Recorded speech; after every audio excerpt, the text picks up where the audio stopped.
Assalamu alaikum everyone. Hope you all are doing good. Do subscribe, like and follow the channel. The topic that we're going to discuss today is all about mathematics. Isn't that good? Let's begin the lecture though. Today we are going to discuss the counting techniques, their formulas and some of their examples. We will be completing factorial, counting principle, then permutation and combinations. Let's begin from the factorial. Before diving into the further details of the factorial, let's see the definition. The very basic definition of the factorial is stated as follows. The factorial of an integer k is the product of all the integers from 1 to k, and we read it as k factorial. Let's see some examples of the factorial. So let's say we have a number that is 5 and we are need to compute its factorial. So what we will do, starting from 5 we go backwards to till 1 and we will product these numbers. So 5 into 4 into 3 into 2 into 1 and the answer will be 120. So the 5 factorial is 120. And similarly, for 3 factorial, we will do 3 into 2 into 1 and the answer will be 6. And similarly, for 7 factorial, of course, you got the gist of it. 7 into 6 into 5 into 4, 3, 2 and 1 and the answer will be 5040. 0 factorial. This is tricky. 0 factorial is by default or by law is simply 1. Let's go further and see some properties of the factorial. We will briefly discuss a few important properties of the factorial from now. So, not distributive. The distributive property does not hold for the factorial, which means that 5 minus 3 bracket factorial is not equals to the 5 factorial minus 3 factorial. If you compute both of these, 5 minus 3 factorial will be equals to 2 factorial and 2 factorial will be 2. And similarly, 5 factorial minus 3 factorial will be 114 because 5 factorial is 120 and 3 factorial will be 6. So 120 minus 6 will gives us 114. Similarly, factorial is not applicable for non-integer numbers. For example, the numbers that have the floating point or even the numbers that are square roots or anything else. So the factorial for these two numbers does not exist. The precedence over division and multiplication. So 5 into 3 factorial is not equals to 5 factorial into 3 factorial. You have to compute the factorials first and then do the multiplication, and in the first you have to do the multiplication first and then the factorial. And similarly, 8 divided by 2 factorial is not equals to 8 factorial divided by 2 factorial. In order to solve them, in the first one you need to do the 8 divided by 2 which gives you 4 and then you compute its factorial. In the second one you first compute the 8 factorial, then the factorial of 2 and then you divide them to get the answer.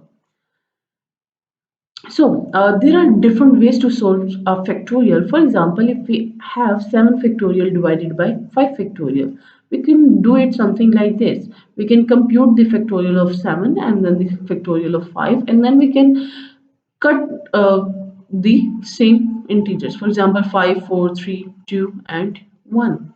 And that leaves us with 7 into 6 which gives us 42. Or we can do it simply like this. 7 factorial over 2 factorial will be equal to 7 6 into 5 factorial and 5 factorial cancels out the 5 factorial which again leaves us with 7 and 6 which gives us 42. Of course, you can do the whole computation of 7 factorial and 5 factorial and then divide them. That's another way. But these are the easy ways to compute the factorials when we are encountering the division of the factorials. So that was all about the factorial. Factorial is quite a bit of an easy concept. You just take the k number, the integer k, and then compute the product from 1 to k and you have the factorial. And it's only applicable for integers. The 0 factorial is always 1. Let's see principle of counting. Let's dive into the principle of counting. The fundamental counting principle states that if two independent events has possible outcomes m and n respectively, so the possible outcomes of both of these events occurring together will be m cross n. This fundamental counting principle can be used to determine the number of possible outcomes when there are two or more characteristics involved. Let's see an example of the fundamental of counting principle in order to understand it better. So let's start with a very simple example. Let's say a student is to roll a die and flip a coin. How many possible outcomes will there be? Of course, for a die, there can be only 1, 2, 3, 4, 5, and 6, and a coin can result in a head or a tail. So that means it could be 1 on the die and the coin will give us head, or 2 and head, 3 head, 4, and so on. Or it can be 1 tail, 2 tail, 3 tail, 4 tail, 5 tail, and 6 tail. You can, this is the one way of doing of solving this problem. You enlist down all the possible outcomes and then you count them, and it gives you 12 outcomes. Or you could have done it like this, using this fundamental principle of counting, and simply you should have enlisted that a die will have possible 6 outcomes and a coin have a possible of 2 outcomes. So this gives us 6 into 2, the total of 12 outcomes. Let's see another example. So for a college interview, Robert must choose what to wear from the following. You have 4 slacks, 3 shirts, 2 shoes, and 5 ties. How many possible outfits does he have to choose from? So we can simply say he has to choose from 4 into 3 into 2 into 5. That is, he can have 120 different outfits from which he needs to select one. Let's see another example. So this is quite a bit similar example to the previous one, but with better animations. So we have 8 pants and 4 shirts. How many ways can you select a pant and shirt combination? The keyword is here is and. So that means in your combination or in your outfit there has to be a one pant and one shirt at least. So that gives us this. We have a pant and a possibility of 4 shirts with it from which we need to choose. So there we have 4 possibilities. Then for every other pant we have 4 possibilities. So this gives us 8 into 4, which gives us 32. So we have a total of 32 possibilities from which we need to select one. The rule of thumb is, whenever we are computing our possible outcomes, if it's an AND operation, we always multiply the possible outcomes. But if it's an OR scenario, then we add them. So for example, what about a day when you don't care about wearing pants or shorts? So that means you can either select pants or you can either select shorts. So now there is an OR between them. So let's assume that we have 25 pants and 12 shorts. Now we need to decide for a particular day how many outfits or how many possible uh, outcomes we can have or outfits we can have. So instead of multiplying them, we will add them because it was a OR operation. We have an OR instead of AND. So we do 25 plus 12, which gives us 37, which is our required answer in this particular scenario. Let's move ahead and see another example. So let's say we have 25 dogs and 10 cats, and you need to choose a dog or a cat because it's an or. So that means this is our hint, this is our keyword that we need to add them. So we add them. 25 plus 10 gives us 35. So we have 35 ways to choose a dog or a cat. We have 35 possible outcomes. And similarly, what if we want to choose a dog and a particular cat? Then we have 25 into 10, 250 possible scenarios or possible outcomes to choose from. Let's see one more example. So let's say we have 11 novels and 5 mysteries. How many ways we can choose a novel and then a mystery? So of course, because it's an and, so we will be multiplying them. So it gives us 11 into 5, 55 possible ways to choose from. What if it's a novel or a mystery? So it's an or is a keyword for us and we need to simply add them. So 11 plus 5 gives us 16. Now the third one is a bit tricky. So it says a mystery and then an other mystery. So you are going to be selecting two mysteries. So we have five mysteries and it's an AND, so that means it will be a multiplication. So from five mysteries, you need to select two. So for the first one, you have possible outcomes. So you put five.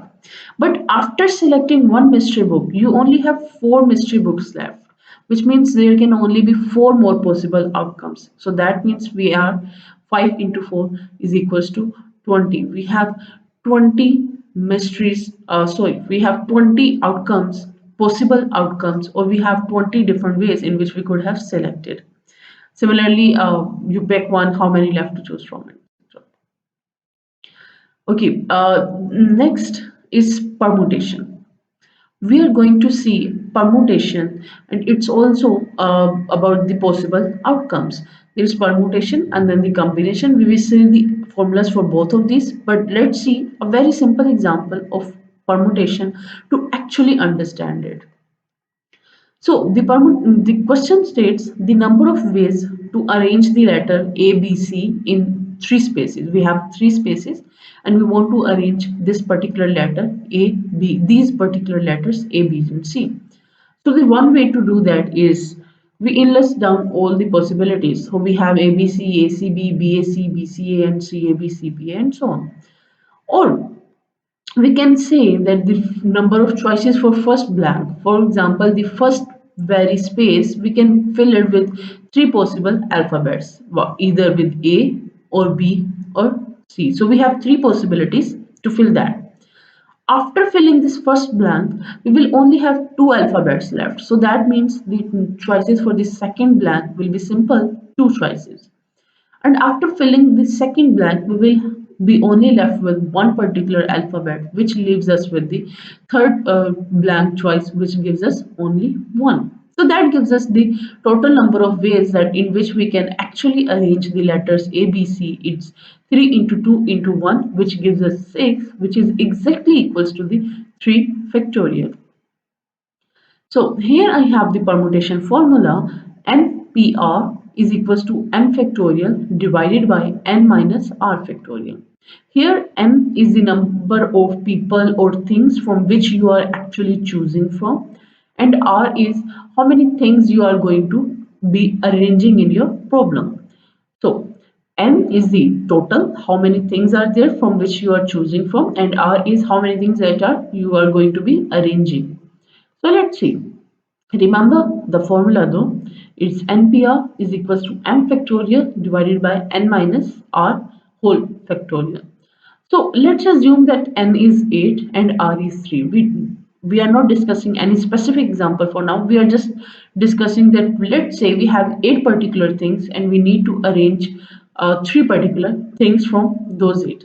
So we can how we can calculate the permutation of those. We will simply put these values in the permutation formula like that. We will say 8 factorial and divide by 8 minus 3 whole factorial. Of course, we will be doing the 8 minus 3, which gives us 5, and then we will compute the factorials. And it gives us the answer 336. So that means there are 336 ways to choose and arrange 3 items from a set of 8 items. Here we have a condition that states that R should be between 0 and n, which means the number of the items that you are going to be arranging, it should either be equals to 0 or the total number of items or between them. It cannot exceed the total number of items. R cannot be greater than n. R cannot be greater than the n, or R cannot be less than the 0, because negative items does not make any sense. Let's see one another example. So we have here, so let's see, we want to compute the 5 permutation 3, or in other words, we have 5 set of items. Sorry, we have 5 items set and we want to select and arrange 3 items from them. So we have 5 factorial divided by 5 minus 3 whole factorial, and then it gives us the answer as 60. So a combination will open when the right choice of three numbers from 1 to 30 inclusive is selected. How many different log combinations are possible assuming no number is repeated?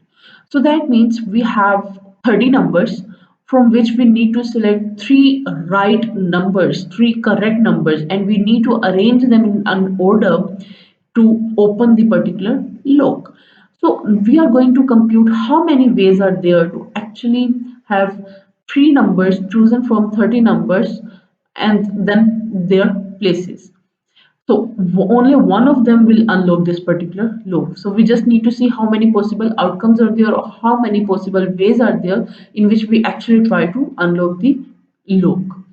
So it's quite simple. We have 30 as n and we have r as 3. So just apply the permutation formula and we will get 24,360 possible outcomes. That means there are 34,360 possible log combinations from which you have to try in order to find the correct one.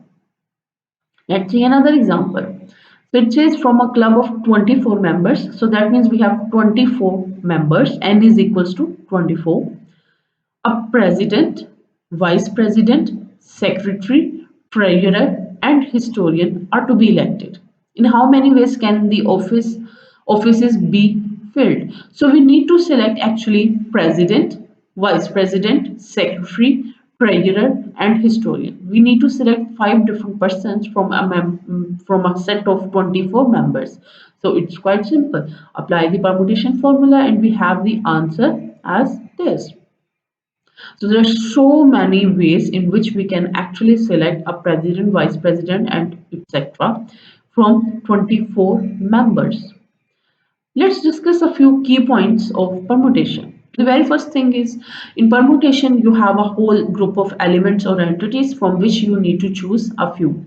Then there are certain keywords such as a range, order, or a sign in the problem statement, which states that it is a permutation problem.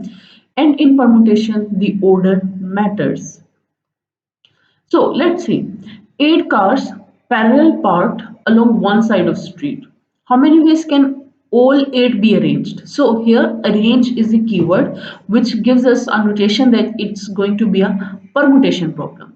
So we have three different ways to solve this problem. The very first way is you enlist down all the possibilities. So for the first parking space, we have 8 possible cars waiting on to park.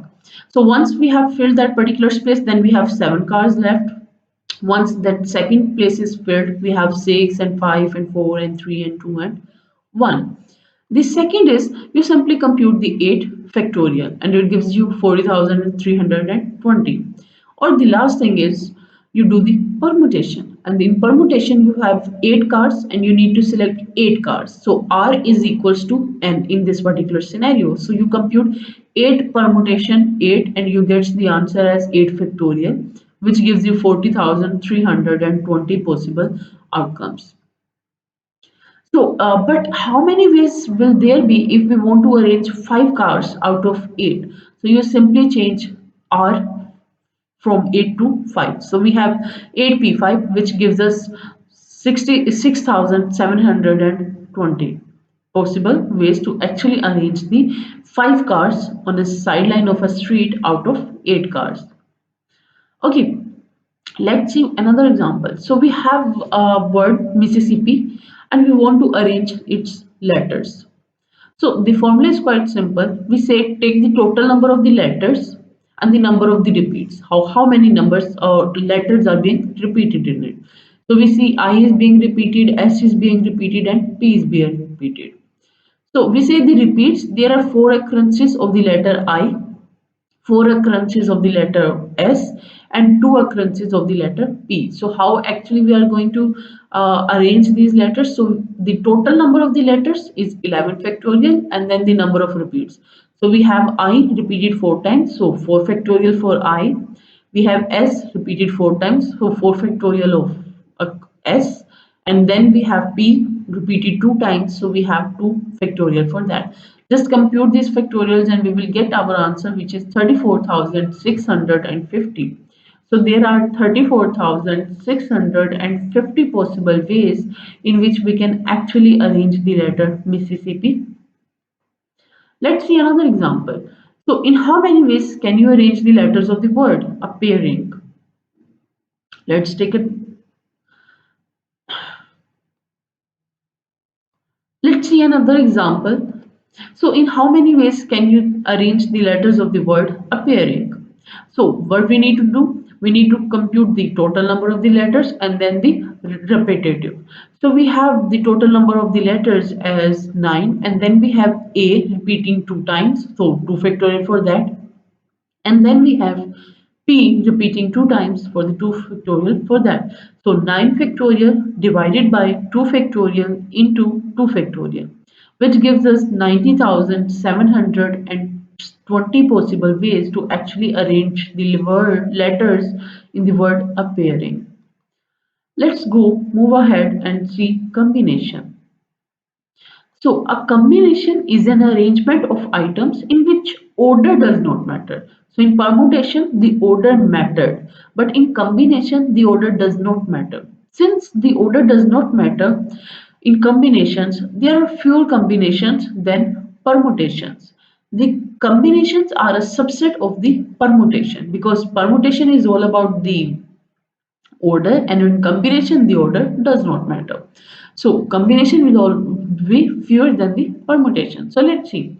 Here is the formula of the combination, and its NCR is equals to n factorial divided by r factorial into n minus r factorial. So let's see. Remember the formula though. So let's see, if we assume that n is 5 and r is 3, then we compute the combination something like this. We just put these values into the formula and then we compute their factorials, and then we have the answer as 10.